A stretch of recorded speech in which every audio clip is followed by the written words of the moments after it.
I mean, biggest thing for me is just being relentless.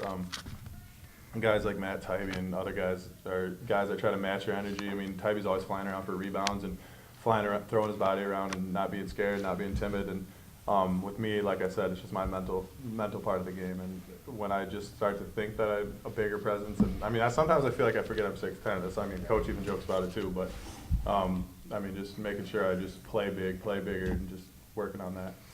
Matt, you shot 3 for 4 from 3. Kind of view that as important to your offensive game, just kind of get the offense going, you being able to step outside and make a 3-point shot? Yeah, well, it helped early when JJ was getting the ball down low. We were seeing him. He was, finishing, going towards the rim, like Coach always says.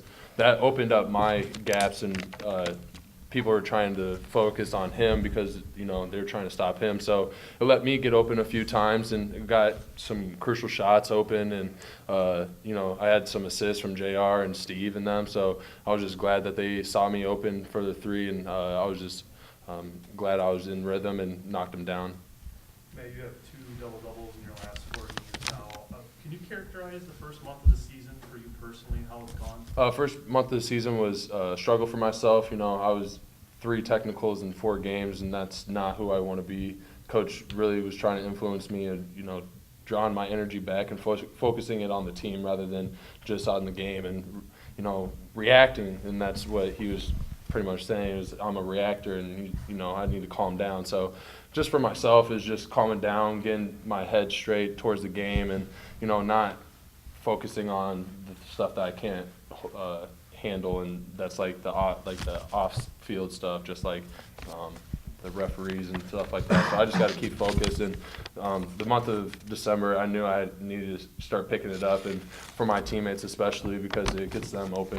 So it just draws more attention towards me, and it gets other people's shots. So I just wanted to bring my intensity up and bring my presence back, and that they haven't seen for a while. So I'm just glad I'm out there and playing basketball for my team. Rob, when he's focused and doing the things you need him to do out there, you guys are a much different team, aren't you? He makes a big difference for you, right? Well, he makes a huge difference, and that positive energy is stuff we feed on. And I really challenged him and JJ tonight to guard. I just really felt that what we were missing was just, our ability just to put our nose and stick our nose in there and our chest in there and just guard people and be physical. We're trying to be too much of a finesse team. But when you have an inside and out presence like we have with our post players, it keeps teams off balance. And I thought that was, speaking of off balance, I felt our team was more that way. We were really off balance. Everything was going with Steve, and he needs help. You look tonight when you see 5 guys in double figures, that usually means we won the game. Usually that means we're on the positive end of things. You guys got off to the hot start. Montana fought back. Is it a good sign of maturity for you guys to not let them get any closer than they did, and you guys were able to kind of regain that advantage again and get that gap between the 2 of you?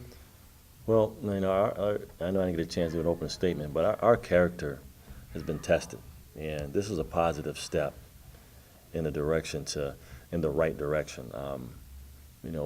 Our previous 2 outings before this, we didn't play well, and we didn't do the things that we know we needed to do. And we have to make sure that we're a tough, gritty team. We're Horizon League champs. That we have to play in a manner that's going to help us win, and not just let people do what they want to us. And I thought our character is being tested, and it's going to be even more tested when you look at the schedule we have next. We're not back home for a while now. And we have to make sure that we continue on the positive path that we've started. This is just one step in that direction, and we got to see how many more steps we can take to really show our true character and toughness. Is it a good thing, bad thing, indifferent that you come back just for 1 game here? Does it throw you off at all? I mean, you look at the way you guys were shooting, everything was good, but Yeah. when you're playing in an arena like you guys are downtown and you aren't there for a game, it doesn't make a difference to you, really? No, not really.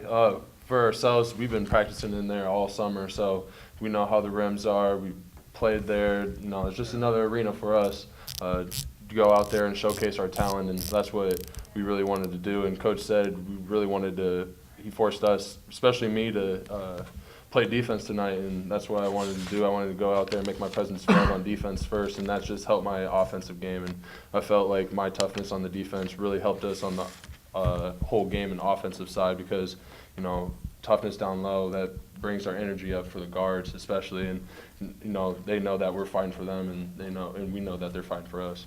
Rob, Matt mentioned the defense on Brunig. He had to have been a big focus for you guys. Oh, yeah. Good post players. Oh, yeah. Watching him on tape, very impressive. And you can see in spurts what he can do. And the matchup that what we didn't want to happen was to have 12 Bruning and 10 Gregory on the court at the same time down the stretch, because those two guys together are a lethal combination. And we were able to keep them off the court and one at a time. We were able to handle them one at a time, which was better for us.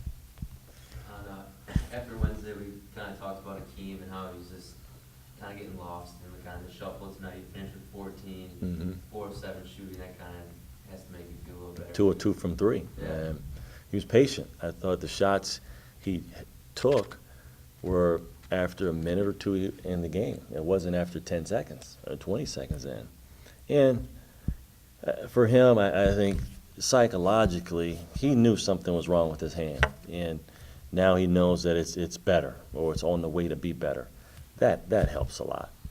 And I think he seemed to play. He seemed to be a lot more at ease once he found out that, okay, I'm going to be fine. And tonight, he had a great pace. Great pace. Key to him, just taking good shots, making sure Take good shots. Take good shots. Guard first. Take good shots. Tempo.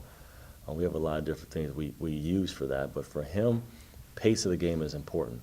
He was rushing things and forcing things. Tonight, he let it come. The game kind of came to him. You have to be happy with the way JJ is kind of playing down low, being that reliable offensive low-post player for you. We need it. We need it. He's capable. I'm on him, and I'm sure he said I'm on him more than any other because I know what he's capable of. And I'm not going to not allow him to try to move in that direction. So that's the reason why I'm on him, because I know he can do so much more. He can do exactly what he thinks he can. And he can accomplish really good things. So I'm going to stay on both of these guys. And Tiby can be so much better defensively. So much better. Last year, early in the season, he got into foul trouble. And after those first 4 or 5 games, his defense, and I'm saying it, kind of disappeared. Well, we need him to step up this year. So we need the total package from these two guys, just based on how our personnel is made up. If those two guys can do it, we're gonna be just fine.